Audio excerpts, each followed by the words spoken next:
There's yttrium, terbium, actinium, rubidium, boron, gadolinium, niobium, iridium, and strontium, and silicon, and silver, and samarium, and bismuth, bromine, lithium, beryllium, and barium.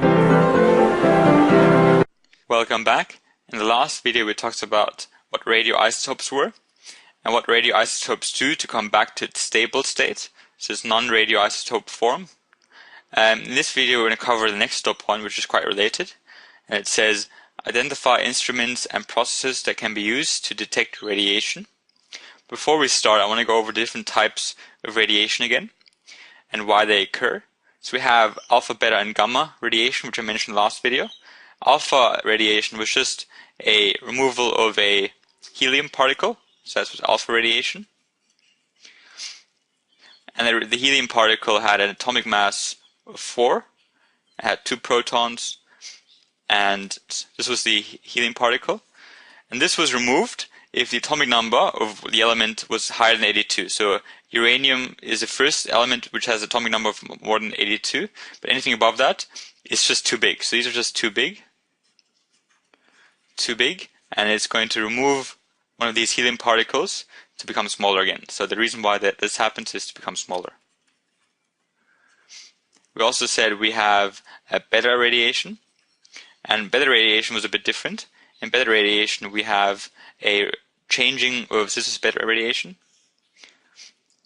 Here we change a neutron into a proton. And the reason why is because sometimes the ratio might not be ideal.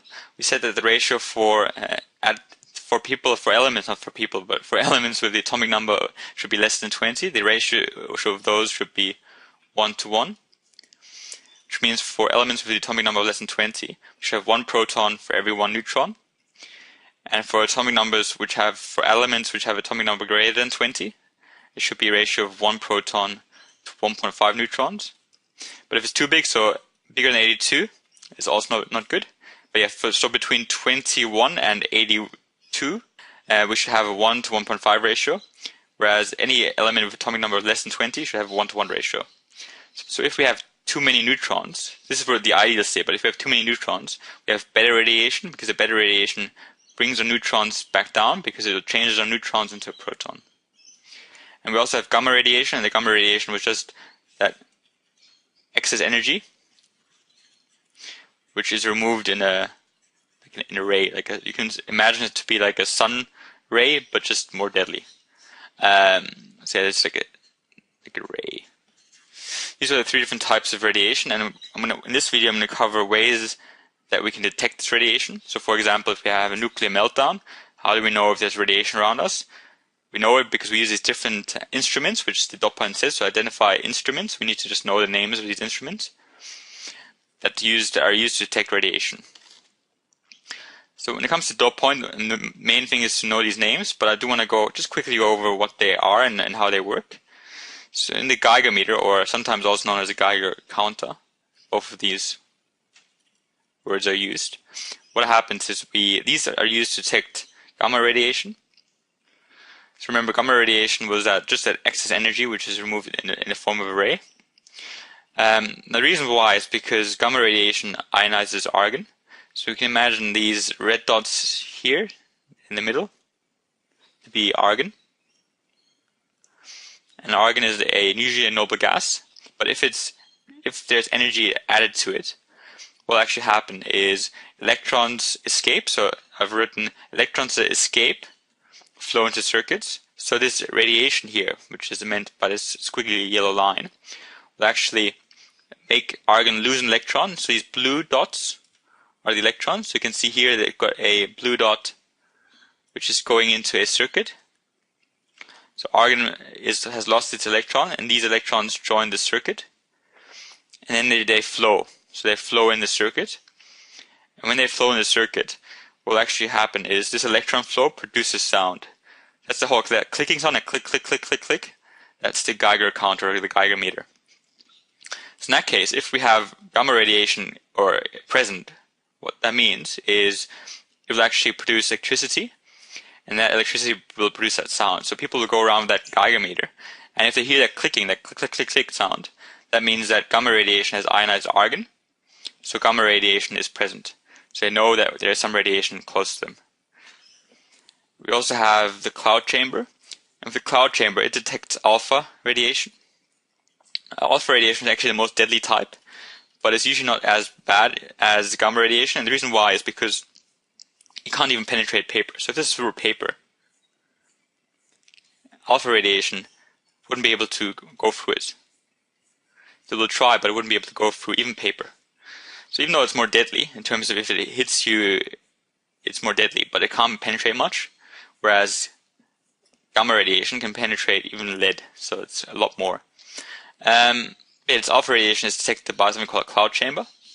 So what you can imagine here, we've got our source of radiation. So this will just be, if there's radiation present, it will come through this source. And there are these air particles. So what I mean by air particles is it could be O2, so it could be oxygen, or it could be N2, it could be nitrogen.